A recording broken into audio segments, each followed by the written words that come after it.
Getting it. Mtanipedo. What's up, internet? I'm LP, and today we'll take a look at the Audi A3.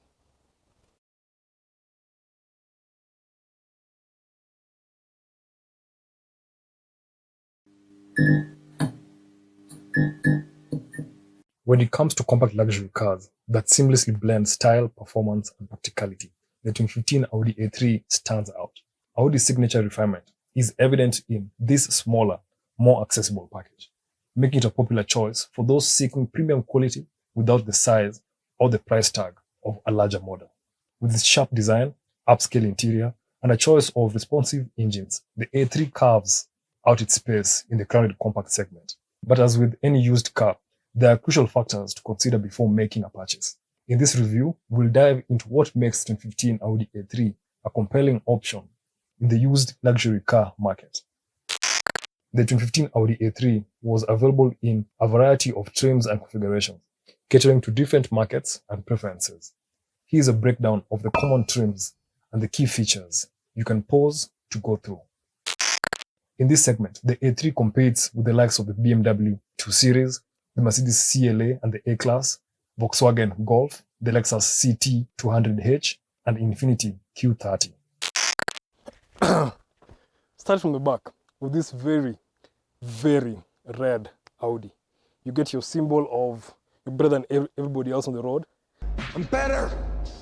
I am better.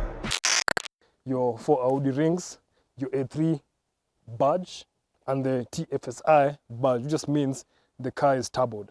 It's a very beautiful or handsome looking car. You get this really nice, sleek, thin lights, your rear view camera that gets dirty very easily on rainy days. So you find yourself trying to reverse and you can't see. So you have to come back and wipe and dirtify your very clean hands.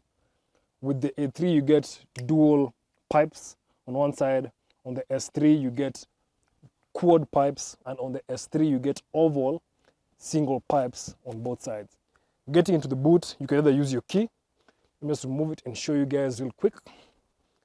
Just get your key there. That's your key. You get your lock, your boot unlock, and your unlock button. At the back you have your Audi sign. Getting to the boot, you have this mat space. Thank God for post-production. It's nicely lined in carpet all the way, all round, with nice lights here and on this side, which still act as your holder for your false floor.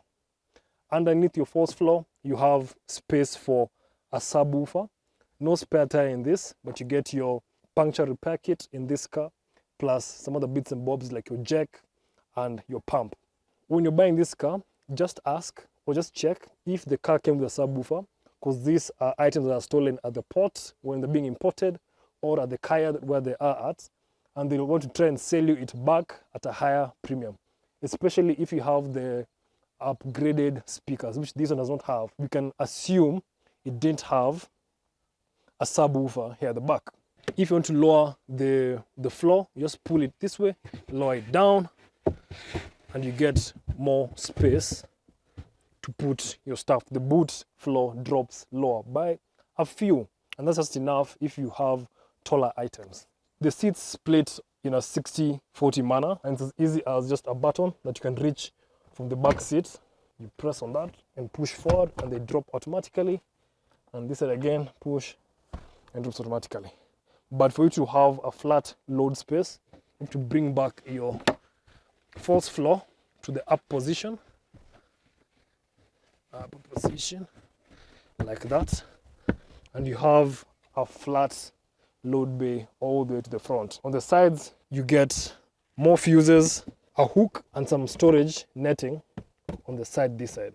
Let's get to the back seat and see how the back seat looks.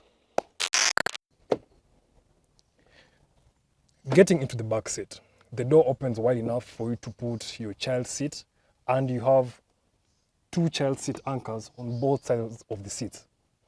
Getting in is not so hard, being that the door opens wide, and once I'm in, I fit pretty well. Here's the door. It's quite a heavy door, and it's solid, feels very solid, so you have that sense of protection whilst you're inside. And again, with this A3, the doors, the car feels smaller from the interior, but looks quite big on the exterior. For headspace, I have enough headspace. For this being a sportback, you have enough headspace. For the saloon, you get that the sloping roofline, it's on more of your headspace, so I wouldn't fit as well as I fit in this sportback Audi A3. For materials, you have soft touch plastics here at the top and hard plastics down below. You have space for water bottles and such stuff. For comfort, the seat being in my driving position, I have just enough leg space. And does it feel comfortable? Yeah, it's kind of comfortable. Moving on to the center seat, there's a big transmission tunnel here.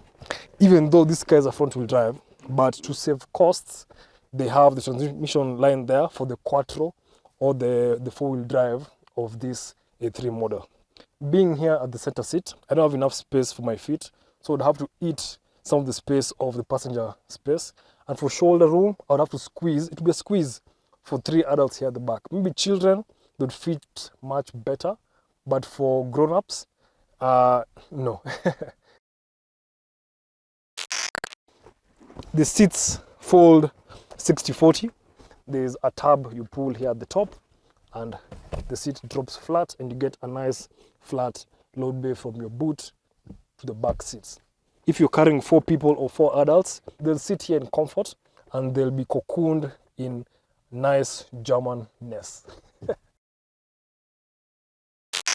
For connectivity, you get a 12-volt socket here and you get 2 air vents and no means to control them. At least you get air vents. At least you get air vents.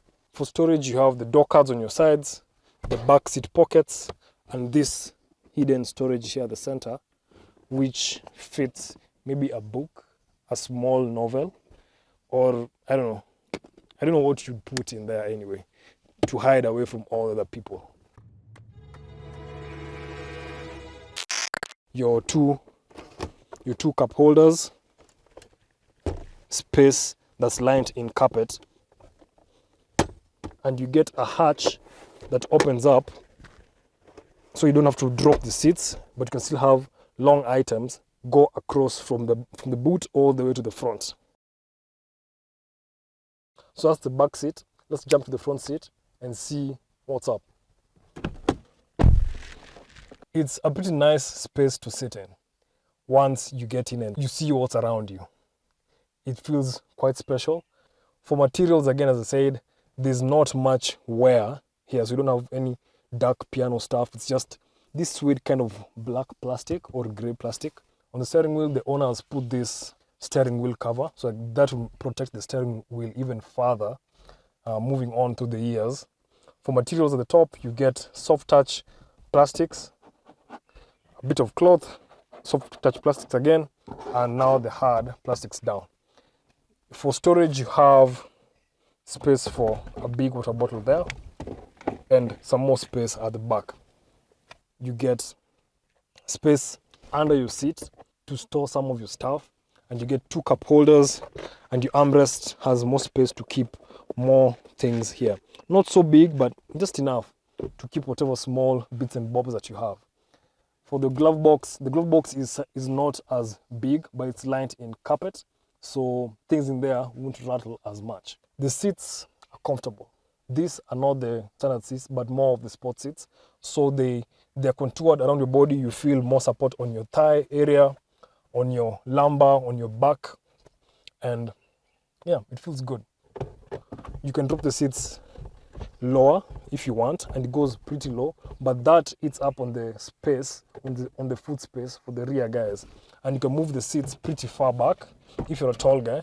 So as you can see, I'm stretching my arm and just touching the steering wheel. So for taller guys, even my feet stretched out, I can have my feet all the way stretched out.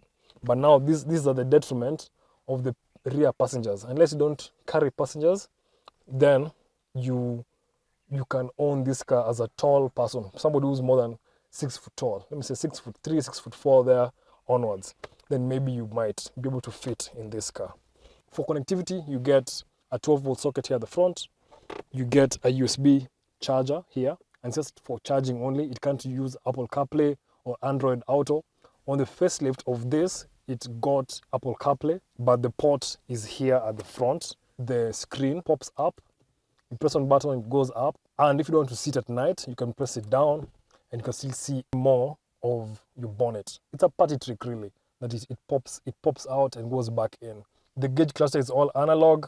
At the center here, you have a small digital screen that gives you more information, like your music, your multimedia, your car settings, and all those extra stuff. You get them there on the small digital display. One other thing I like about this car is everything clicks, from your climate control to your steering buttons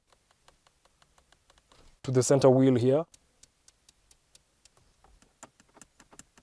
Even your window switches. It's so satisfying, and you can't get enough of it once you get used to it. Like if you move to other cars, you'll be wondering what... Brother, what's that? What's not happening here. It's a really nice thing that they do with the Audi products. The car comes with cruise control, and cruise control works very well, except on corners. If you're following other cars and you have multiple lanes, the car will sense the car on the corner and slow down. So that's the one gripe I have about it when you're moving on the highway.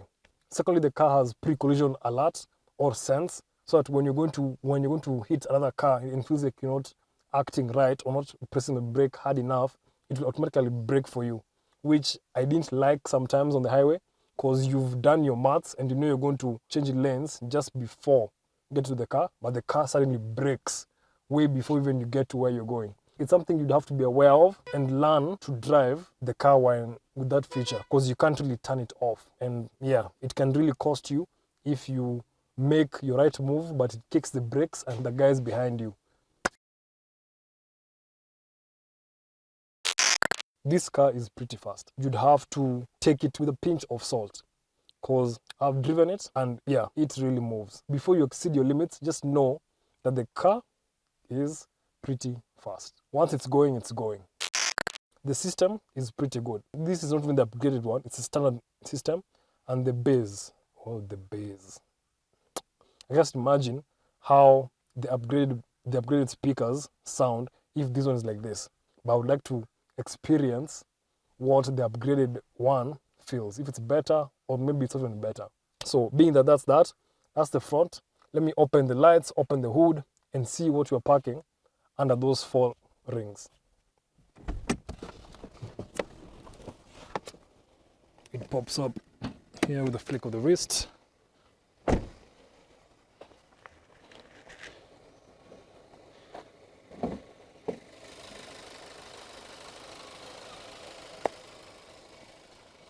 The 2015 Audi A3 offers a range of engines, with the TFSI variants being known for their balance of performance and efficiency. Depending on the specific engine option, the power delivery in these models is smooth and responsive. The base 1.4-litre TFSI engine delivers 125 horsepower, providing a good mix of fuel efficiency and performance, making it suitable for daily driving.